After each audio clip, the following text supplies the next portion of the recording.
Hey guys, Mr. Grand here, quarter B final review or quarter 2 final review, the IHD edition of this. So chapter 7 is this video.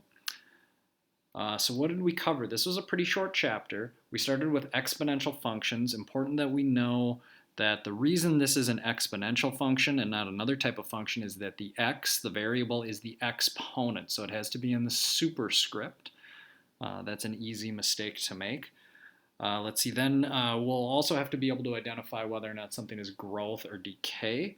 So remember that if b is greater than 1, that means it is a growth function. And if b is positive but less than 1, so like 1/2, 0.75, those types of numbers, this will be a decay function.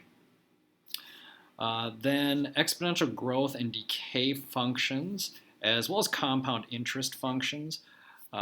So growth or decay, first thing is this a value, and that is our initial value or our starting value.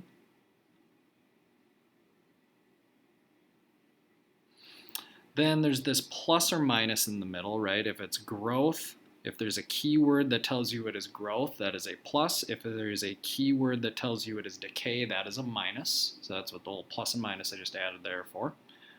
R is your percent rate.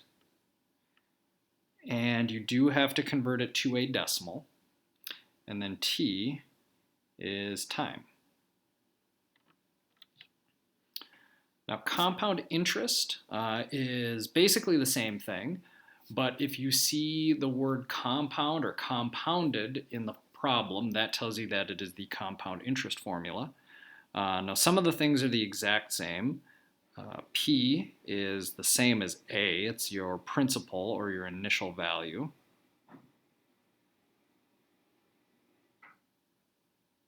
R is still the percent rate. T is still time in years. And then N, that is the number of times per year that it is compounded. So this is times per year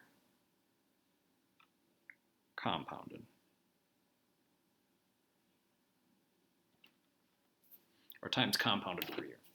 So things like quarterly, it would be 4, monthly, it would be 12, weekly would be 52, that kind of thing. All right, then the last thing would be graphs of exponential functions. So remember, for a growth function, the graph looks like this. If those are my axes,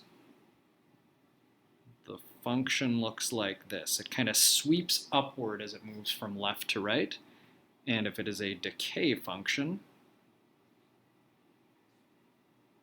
it's going to look kind of like the mirror image of it. A horizontal reflection gets you a decay function. So it decreases and kind of sweeps downward and levels out as it moves from left to right.